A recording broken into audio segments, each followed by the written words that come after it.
Good morning students. आज अपन पढ़ेंगे कक्षा 10 एक्सरसाइज 13 सांख्यिकी। सांख्यिकी में तीन चीजें आती हैं, माध्य, माध्यक और बहुलक। इसके तीन क्रम होते हैं, श्रेणी क्रम, अवर्गीकृत और वर्गीकृत। श्रेणी क्रम, अवर्गीकृत, वर्गीकृत। सबसे पहले अपन पढ़ेंगे आज श्रेणी क्रम। श्रेणी क्रम में तीनों ही माध्य, माध्यक और बहुलक कैसे निकाले जाते हैं, ध्यान से देखिएगा। श्रेणी क्रम जैसे 17, 19, 19, 15, 19, 14, 13। ये प्रश्न है, इसका माध्य भी निकालना है, माध्यक भी निकालना है और बहुलक भी निकालना है। सबसे पहले अपन पढ़ेंगे माध्य। माध्य का एक अर्थ होता है औसत। माध्य भी कह सकते हो, औसत भी कह सकते हो, जिसका सूत्र होता है राशियों का योग बटे हुए राशियों की संख्या। अब राशियां ये हैं 17, 19, 19, 15, 19, 14, 13। इन सबका योग किया जाएगा।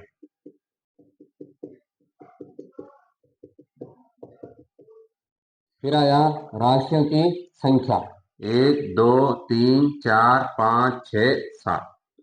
इनको जोड़ेंगे अपन, 3, 4, 7 और 9, 16 और 5, 21 और 9, 30 और 9, 39 और 7, 46 का 6, हासिल का 4, 5, 6, 7, 8, 9, 10, 11। 116 में आपको 7 का भाग देना। ये आपका रफ वर्क है, तो आप साइड में कर सकते हो। 7 एकम 7, बच गया 4, 7 छंग 42, बच गया 4, बचे पॉइंट का 0, 7 पंजे 35, बचा 5 पॉइंट का 0, 7 7। इसका आंसर आया 16.57। तो ये हुआ श्रेणी क्रम में माध्य। दूसरा आता है श्रेणी क्रम का माध्यक। माध्यक के लिए सबसे पहले दी गई संख्याओं को आरोही क्रम में लिखना होता है।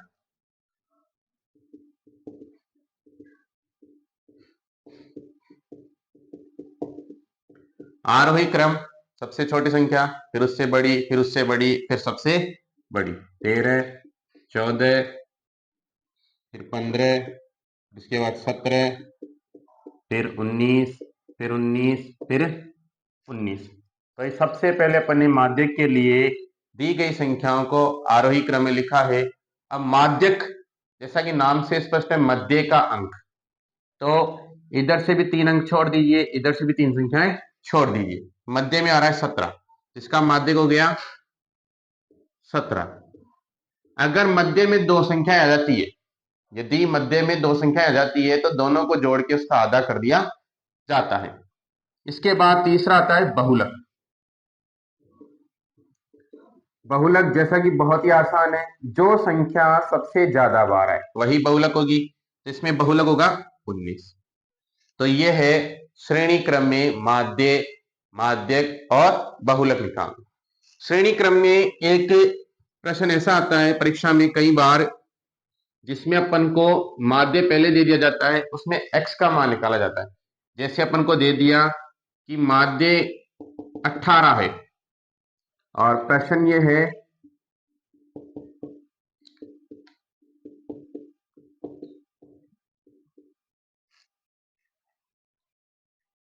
इसमें x का मान निकालना है। तो सूत्र सीधा ये, माध्य का सूत्र भी अपन ने लिखा था, उसके अनुसार अपन इसको करेंगे। राशियों का योग बटे हुए राशियों की संख्या। जैसा कि अपन को इस प्रश्न में माध्य पहले ही दे दिया, तो माध्य की जगह माध्य की संख्या लिख देंगे 18 बराबर राशियों का योग तो 16 है प्लस 17 है प्लस x प्लस 19 प्लस 20। राशियों की संख्या 1 2 3 4 5। इनको जोड़ेंगे अपन 9 7 16 16 और 6 22 का 2 हासिल का 2 4 5 6 7 72 प्लस x बटे वे 5। अब इसके नीचे कुछ नहीं है तो 1। अब अपन कर सकते हैं वज्र गुणा। 1 को 72 प्लस x से गुणा करोगे तो 72 प्लस x 18 पंजे 90। ये करने के बाद अपन पक्षांतरण करेंगे, प्लस का 72 उधर जाती हो जाएगा माइनस में। 90 में से 72 गया तो 18, तो x की वैल्यू भी क्या आ गई 18। तो इस प्रकार से श्रेणी क्रम में अगर माध्य दे रखा हो और x का मान निकालना हो तो वज्र गुणा करके अपन आराम से निकाल सकते। ये नंबर 1 श्रेणी क्रम कंप्लीट हुआ। दूसरा अपन पढ़ते हैं अवर्गीकृत। अवर्गीकृत के अंदर 2 कॉलम होते हैं। जैसे सारणी के अंदर देखोगे आप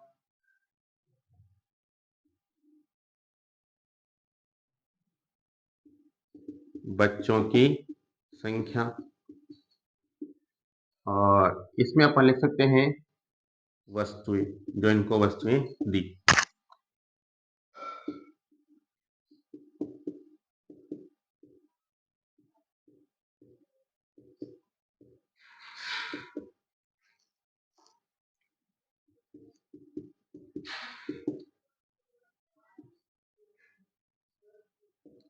ये प्रश्न आ गया, तो ये जो ऊपर वाली लाइन है वो हमेशा x के लिए होती है और जो नीचे वाली लाइन वो f के लिए होती है।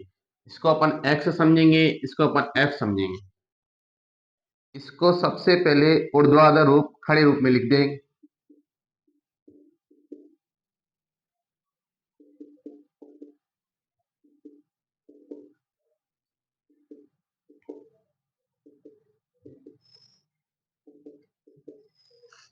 ये बच्चों की संख्या x, ये f की वैल्यू। अब सबसे पहले अपन निकालेंगे इसमें माध्य। माध्य जैसा कि बहुत ही आसान है, माध्य का सूत्र होता है x बार, इसको कहा जाता है माध्य। इसका सूत्र होता है फॉर्मूला सिग्मा एफ एक्स बटे वी सिग्मा एफ। ये जो यूनानी शब्द है सिग्मा, इसका अर्थ होता है जोड़, जिसे योग भी कह सकते हैं। यहां पर एफ एक्स यानी कि एफ और एक्स का गुणनफल, तो अपन एफ और एक्स का गुणनफल करेंगे। 12 को 10 से गुणा करेंगे 120, 15 को 12 से गुणा करेंगे 180, 18 नाम 162, 18 एकम 18, 18 और 16 34, 13 एकम 13 हासिल का 1, 13 एकम 13 और 1 14, वही 19 18 आ गया तो दोबारा वही 342 हो जाएगा, 11 दाई 100। तो ये अपन ने एफ एक्स निकाल लिया। अब सूत्र के अनुसार अपन को एफ एक्स का जोड़ चाहिए। 2 3 5 2 7, 2 और 8 10, 10 और 4 14, 14 और 4 18, 18 और 4 22 और 1 23 हासिल का 2, 3 4 7 7 और 1 8 और 3 11 और 1 12। तो अपन ने सिग्मा एफ एक्स तो निकाल लिया, नीचे दे रखा था सिग्मा एफ, तो सिग्मा एफ एफ की वैल्यूएशन को अपन जोड़ेंगे। ये जो अपन ने इसमें हासिल के लगाए थे इनको हटा दें। 2 9 11 12 और 8 20 का 0, 3 4 5 6 7 8। सूत्र के अनुसार सिग्मा एफ एक्स की वैल्यू थी 1237 और इसकी वैल्यू थी 80। तो सीधा सीधा अपन कुछ नहीं करेंगे, केवल भाग दे देंगे। भाग देना लगभग सभी को आता है, इससे क्वेश्चन गलत नहीं होता है। 80 एकम 80, घटाओगे 3 में से 0 गया 3, 12 में से 8 गया 4, आगे उतारोगे 7। अब 8 का भाग 43 में दोगे तो लगभग 5 बार जाता है। 8 पंजे 40, बच गया 37। अब आगे कोई संख्या नहीं है, आप लगा दी बिंदी। बिंदी का आपको मिल गया, बिंदी मतलब दशमलव, दशमलव का आपको मिल गया 0। अब 8 चौक 32, फिर 4 बार जाएगा 0, 5 पॉइंट का वही 0, 856, 8 छंग 8 4। दशमलव के बाद केवल 2 अंकों तक ही देना होता है, इसका अंतिम आंसर हो गया 15.46। तो ये हुआ माध्य अवर्गीकृत श्रेणी में। अब इसी प्रश्न में अपन को दोबारा माध्यक निकालना है।